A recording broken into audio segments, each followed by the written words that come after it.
I sold the practice and here is your new boss.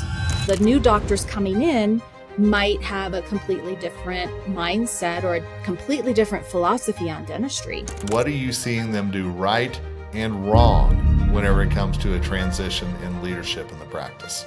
The first thing that we can do as assistants is have an open mind, because change is inevitable. The learning about each other is really important. Think about what growth opportunities you could have with this opportunity of a new owner. Assistants, this is your time to step up and help coach these new doctors. It gives you an opportunity to really kind of step up in a leadership role too.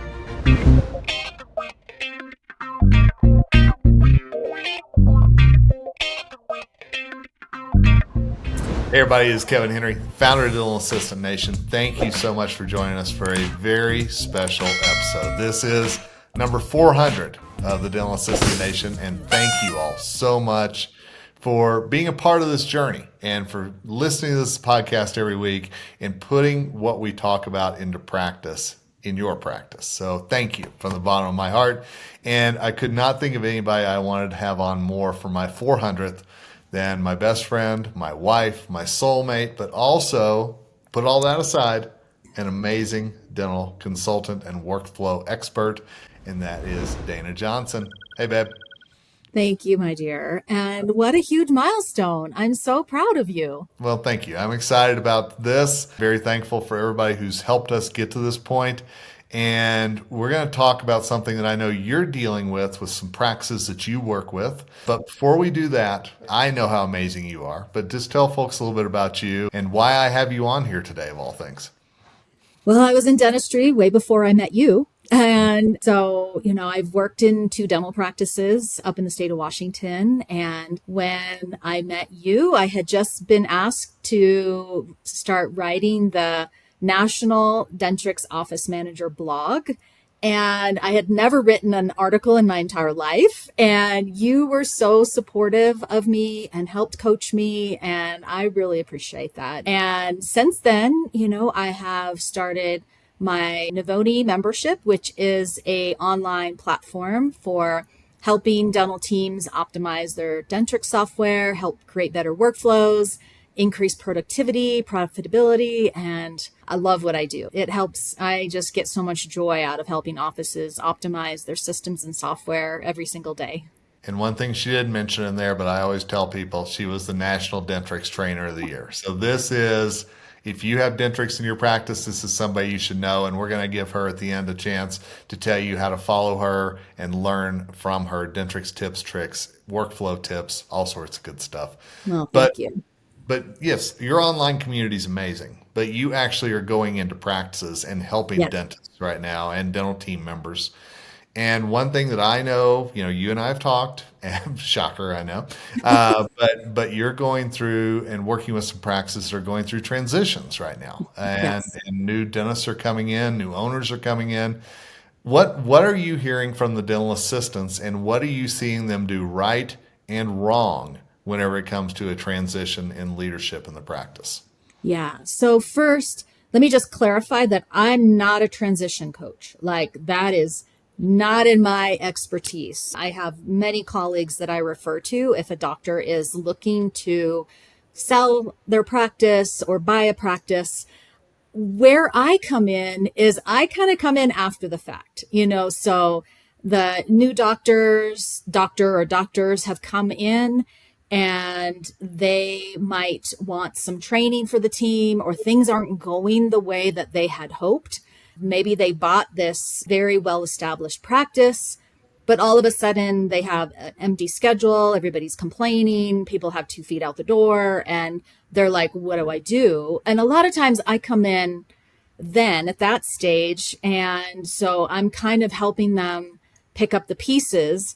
And a lot of times they think that it's just systems.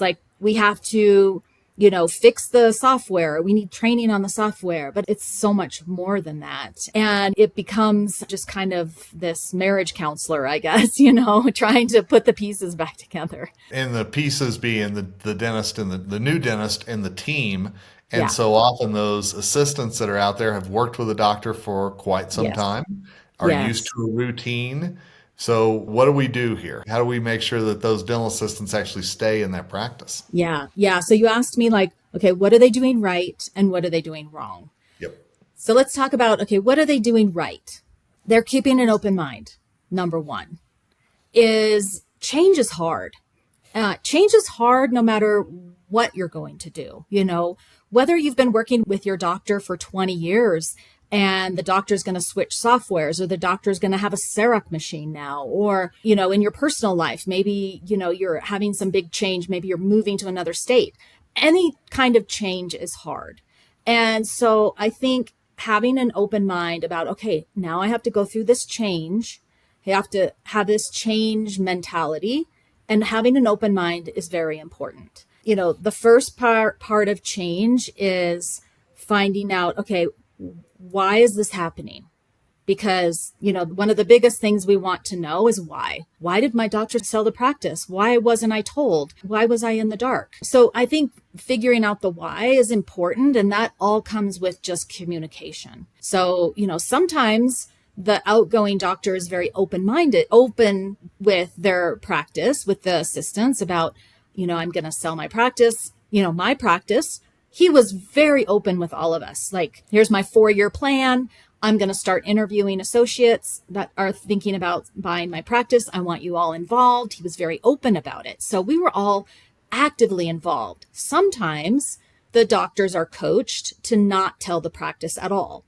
And so all of a sudden, one day, walks in 2 brand new doctors, and the outgoing doctor says, I sold the practice and here's your new boss, and so that happens sometimes. And, your first reaction is, oh my gosh, my doctor was, deceived me and he wasn't honest with me and, what's going on? So I think the first thing that we can do as assistants is have an open mind, because change is inevitable. Change is always going to happen. And so finding out, why did this happen? And now how am I going to react to it? You can't change the fact that your doctor sold the practice. We can't change that. But what we can do is we can determine how we react to that happening in the practice. And so I think having an open mind, having the doctors listen is a good thing. So what they're doing right is asking for help, asking for communication. Help me understand where I fit into this role now, because the new doctors coming in might have a completely different mindset or a completely different philosophy on dentistry. And so the assistants can be really kind of forward thinking and proactive about maybe asking for some new training. And another thing that the doctors can do right is also listening to the assistants, because a lot of times what will happen is the assistants have been there for a long time. They see the roadblocks in the schedule. They see when, we can't put same day treatment in our schedule right now. We're going to run late with this patient. So the assistants have been working at this practice for a long time. And so it's also one thing that the doctors can do right is listen to the assistants and respect their feedback or their decision making. So I think that's really important if you're going to bridge this communication between the assistants and the doctors. So I think that's one thing that both sides can do right is listen to each other, understand that you need to have an open mind about this.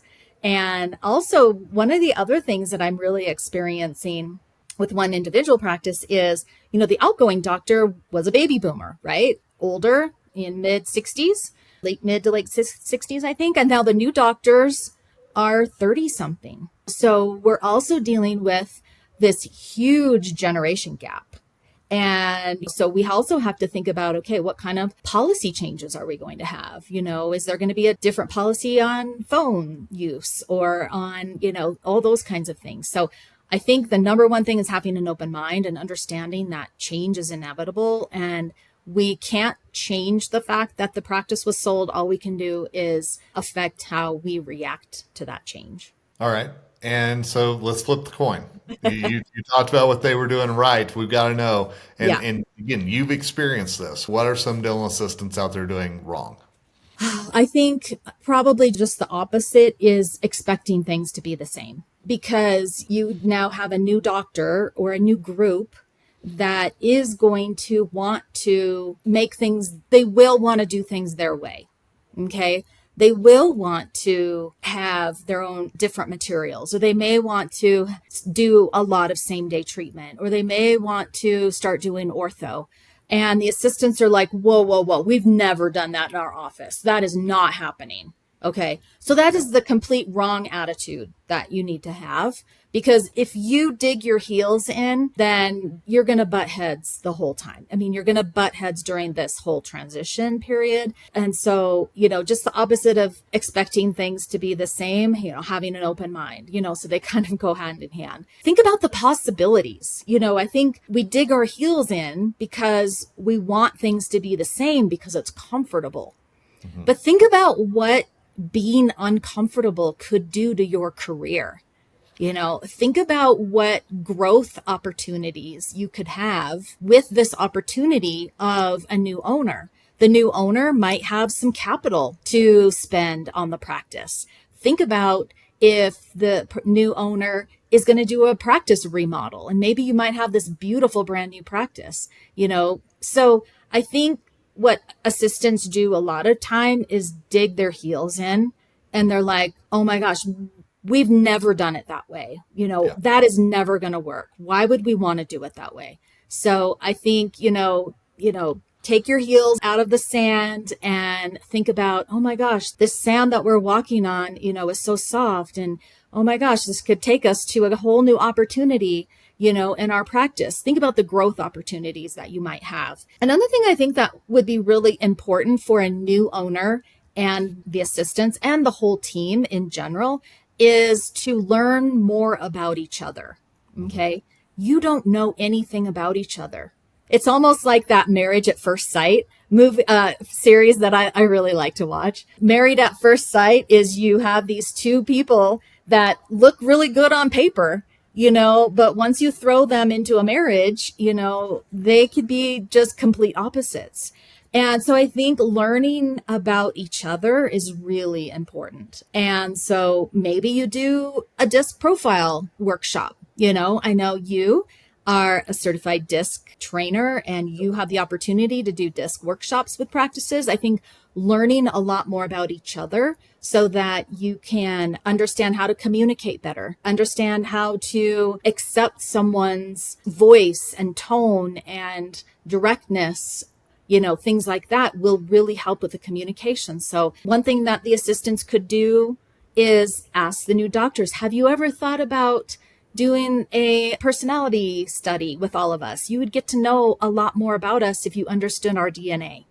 So that's one thing the assistants could do is maybe pose that as an opportunity. I think another thing that the assistants could do would be to maybe have some kind of a lunch and learn, with the new doctors. And this is how we've done it in the past. We find it has worked. Tell us about how you've done it in other practices, so you kind of come together on some common ground about tray setup and room turnover and, how do you like instruments passed? Do you staying on time? We love to stay on time, so I think coming together, and I know you come from another practice. How did it work in your practice? Well, this is how we've done it here. Let's come together on some common ground. I love all the ideas, but the thing I love maybe the most about them is the fact that you are actually asking the assistant to do a little bit of work here. You're not asking them to sit back and let everything come to them. They're going to be a little bit proactive and try to make sure that this practice is the one that they want to work in, as well as this doctor, they can form the best relationship possible. I think if the assistants sit back and just wait, then they won't be involved in the learning and growing, and they won't have the opportunity to develop the practice like the new doctors want it to. I think if the assistants sit back and just wait for the doctors to tell them what to do, then they're not going to hear what they want to hear because they have a built-in routine. And so I think the new doctors are also used to a different routine at another practice. Maybe they came from a DSO and their routine was completely different. And now it's a private practice and it's a smaller practice. And they're like, the doctors are like, oh my God, I don't know what to do. I worked in a DSO. We saw 75 patients a day and now we're only seeing 30. I don't even know what to do. If the assistants don't speak up and help also coach the new doctors, then the new doctors, they don't know what to do either. They know what they want. They have this vision in their head of what they want. And so I think it's really important that not only do the doctors verbalize what they want as an outcome, but they also allow the assistants to help coach them. And the assistants, this is your time, man. This is your time to step up and help coach these new doctors and really show them what a successful, thriving practice looks like, because you've been there. You've seen it happen. And it gives you an opportunity to really kind of step up in a leadership role too. Yeah, I'm glad you said that, because I think there are so many dental assistants that have been in this 10, 20, 25 years, whatever that is. And these new doctors that are coming out of dental school that may be coming into the practice, often they are looking to that assistant to help them with certain things and how to understand the flow of the practice or whatever that might be. And I think that's a really important thing to remember about the experience you have as an assistant and putting that to good use. Yeah. And I think the personalities is important too, because the assistants, what I would really like for you to do is ask your doctors, because these are new doctors, you don't really know them very well yet, is how can I support you? And how can I help you grow in this practice? Because you're new to this practice. I've been here for a long time. How can I help you grow in this practice? Because I want to be here with you. I love this practice. I love the people. I love the patients. I love my team. I don't want to be pushed aside. I want to grow with you. I think assistants, it's really important to share your voice and have your voice heard. And then doctors, it's really important that you listen. Well, I know there's a lot of things we didn't touch on that you have seen in practices. You've worked with so many assistants, including elevating their role in the workflow and in the practice. So just tell people for a minute about Navoni, as well as tell people where they can get a hold of you if they have any more questions or want to pick your brain a little bit. Yeah, absolutely. Not only did you help me with coaching me on writing, but you also helped me start my own podcast. So you can go check out your own podcast player. The High Performing Dental Team is the name of my podcast. You can check it out. I have a YouTube channel if you want to watch video. And then if you want to get a hold of me personally, you can go to navoni.com. We have a contact page there. There's a phone number that you could call, and I can get reached very easily through navoni.com. And all that's going to be in the show notes. Real easy to find, real easy for you to click upon and be able to pick Dana's brain, because I will tell you, I pick her brain quite often whenever we're thinking about things for Dental Assistant Nation, because she's out there in the trenches making sure that dental practices run as smoothly as possible. So thank you for being my 400th episode guest. I really appreciate it, babe. It was my honor. I was so happy that you asked me. Well, it's been a fun, and I will just tell you, dental assistants, I'm looking forward to the next 400 episodes. It's going to be great. And again, thank you. Thanks to all of you who listen to this episode. Thanks to all of you who tell people about these episodes. Make sure you're rating us. Make sure you're giving us all the love, whether it's on YouTube or whether it's on any podcast platform that you're listening to. Always appreciate that.